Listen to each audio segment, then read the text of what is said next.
Bismillahirrahmanirrahim. Assalamu alaikum. Welcome to my channel. Today we are making a super delicious and easy eggless tiramisu that comes together in no time. The best part is you don't need any egg, you don't need cooking.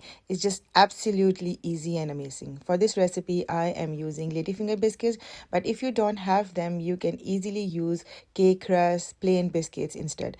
For the recipe ingredients we need the Ladyfinger biscuits, coffee, mascarpone cheese, condensed milk, whipping cream, and vanilla essence.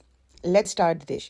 So first prepare the coffee mixture. In a pan, add water, 2 cup of water, 2 tablespoons of coffee, and 2 tablespoons of sugar. Let it boil and set it aside to cool completely. Now, let's make the cream. In a bowl, add mascarpone cheese, condensed milk, whipping cream, and vanilla essence, and beat everything together until the mixture becomes smooth, thick, and creamy. Then place it in the fridge for a little while to chill.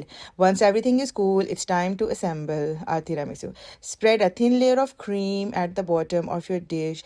Dip each ladyfinger biscuit into a cool coffee mixture. Remember, the coffee mixture needs to be cool. For a second, and arrange them in a dish. Again, if you don't have any ladyfinger, you can use cake crust and rusk. They also work perfectly. Now add a generous layer of cream on top. I love a thick, creamy layer, so I add plenty of it.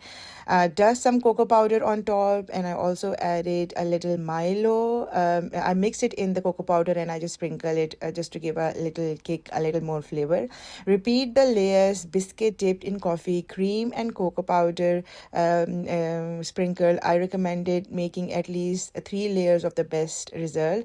Once assembled, refrigerate the tiramisu for at least 5 to 6 hours. But if you leave it overnight, the texture and flavor become absolutely amazing. And look at this, after chilling overnight, our creamy, rich, restaurant style tiramisu is ready. You can drizzle some chocolate on top if you like. Thank you so much for watching my channel. I hope you enjoyed the very easy, delicious recipe. Don't forget to like and subscribe my channel.